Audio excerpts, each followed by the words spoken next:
Yesterday, People magazine announced that dating influencer Danielle Walter and her boyfriend Lucas Alcantara got engaged. Now, if this is what Danielle wants and they're happy, more power to them. Many congratulations. This video really isn't about them. It's more about the way people are trying to shame and gaslight any woman who looks at the relationship that Danielle has presented online and thinks something's off. Even the most mild cynicism expressed about this fast-tracked relationship is being called negative energy. It's not negative energy to acknowledge that marriage isn't nearly as beneficial for women as it is for men. And the statistics and the data prove this. It's 2026. We know this. Men in relationships, men who are married, men who have children, that increases their earning potential. It boosts their longevity and their emotional and physical well-being, and just have overall better emotional and mental support. Women, on the other hand, we do the majority of the emotional and the domestic labor around the house. Our earning potential significantly drops if we take time off to have children and be a stay-at-home mom. Danielle has amassed a massive following on Instagram and TikTok.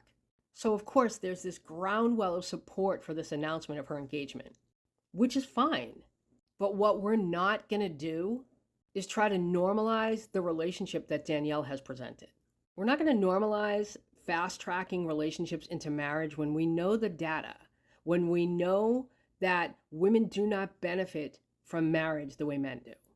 And what we're definitely not gonna do is resort to the same tried and true bullshit of saying any woman that expresses any level of cynicism about this relationship is bitter or they're just jealous.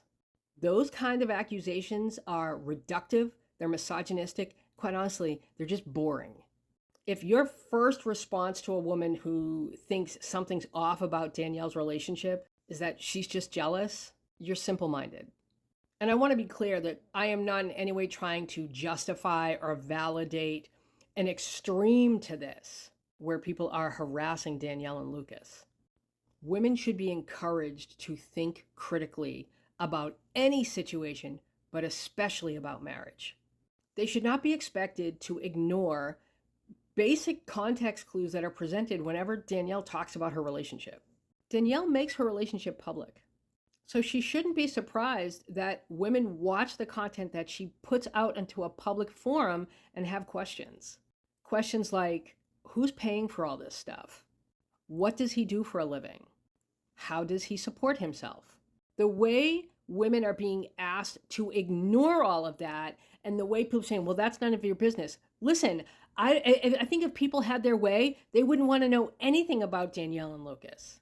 But the fact remains that she makes their relationship public, but she only makes certain aspects of that relationship public, presenting a very skewed, very off-kilter portrayal of what their relationship is like.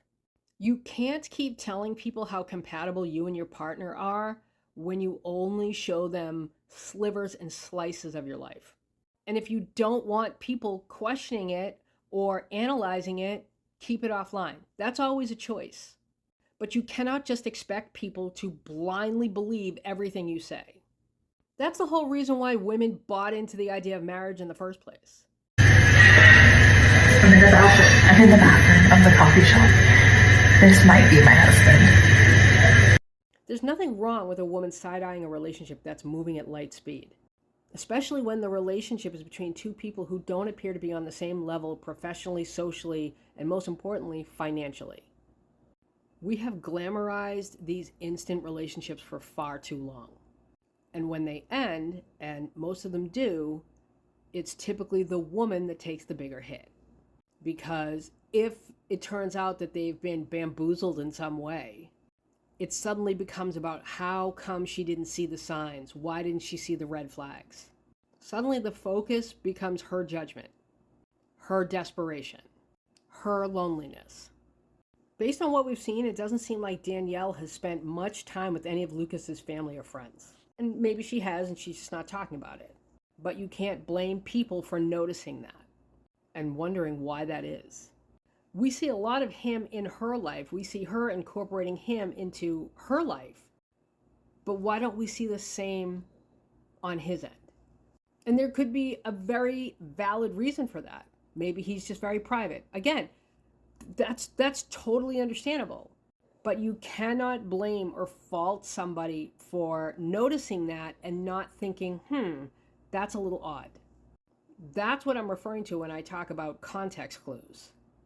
And there's a lot of stuff like that in this relationship. And anybody who notices these things, or worse, expresses confusion or concern about them, ends up getting harassed by her attack dog followers. It's so weird to me how so many of her followers almost seem relieved that she got engaged. Not that she got engaged to this one particular person, just that she got engaged. I think it reflects so much about our society and about how there's still so many women that center men. All their lives, women are told to ignore their instincts and their intuition, which is exactly what's happening here. A lot of women's internal bells and whistles are going off, but when they express that fact, people try to silence them. And what's really unfortunate about that in this specific situation is that the people trying to silence these women are other women. About 2 months ago, I published a 1-minute video talking about Danielle's docuseries where she talks about her relationship with Lucas. And when I tell you that the women who disagreed with me didn't just disagree, they went straight to personal attacks. It became attacks on my looks, my age, the belief that I'm not in a relationship strictly because I don't talk about it. They attacked the very things that they have been told matter: looks, age, relationship status. If these women were any more transparent, they'd be clear. And the thing is, when men make attacks like that, what do we say? We say they're threatened. They're threatened by the woman's confidence. They're threatened by the fact that that woman doesn't seem to need a man. They resent her, so they feel a need to take her down a peg. That's why women do it. There's a big difference between productively and effectively expressing a disagreement or a concern and just launching a personal attack because you want to hurt somebody. And I'm not saying that I haven't seen both happen in the comments of Danielle's posts. I do think that there are some people who are just jealous of her, and so they're being unnecessarily hurtful and nasty because that makes them feel better. But I don't think that's even close to being the majority. This isn't a critique of Danielle's decision to get engaged. This is a critique of reaction culture. A lot of influencers have created environments where the only acceptable response for anything they put out there is praise and applause. And they'll do anything they can to demonize anybody that doesn't fall in line, to make sure they can maintain this vacuum of toxic positivity. Women shouldn't be belittled into agreeing with somebody or supporting a decision when they're looking at something right in front of them, a relationship, and there doesn't appear to be the same amount of investment on both sides. Could I be wrong? I hope I'm wrong. But other people don't get to tell me what I see.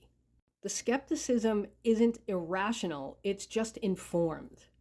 If the stakes are higher for women, then why aren't we allowed to ask questions? Some women can't help it if they have extreme pattern recognition. Not every pause is jealousy or hostility or negativity. Sometimes it's just experience recognizing a pattern. I can sit here and say that I really hope this works out for Danielle, and I do. But that doesn't mean that I don't trust my lived experience, and most importantly, that I don't trust my instincts. It's important for single women to know that a ring does not make things make sense. Now, this is going to hit for some people, and it's going to touch a nerve for others. Whatever reaction you have, I want to hear it in the comments. I want to have a discourse about this. Make sure you're following me on TikTok and YouTube at My Character Analysis, and make sure to follow my personal Instagram at @TheKristenM. And if you're interested in the bonus and the behind the scenes content where we talk about human behavior and I give tips and advice on how to navigate tricky or toxic situations, or if you want more content where I analyze real and fictional people's behavior, you can subscribe to my Substack at characteranalysispod.substack.com, or you can subscribe to my Patreon at patreon.com/mycharacteranalysis. Thanks for listening, and I'll talk to you soon.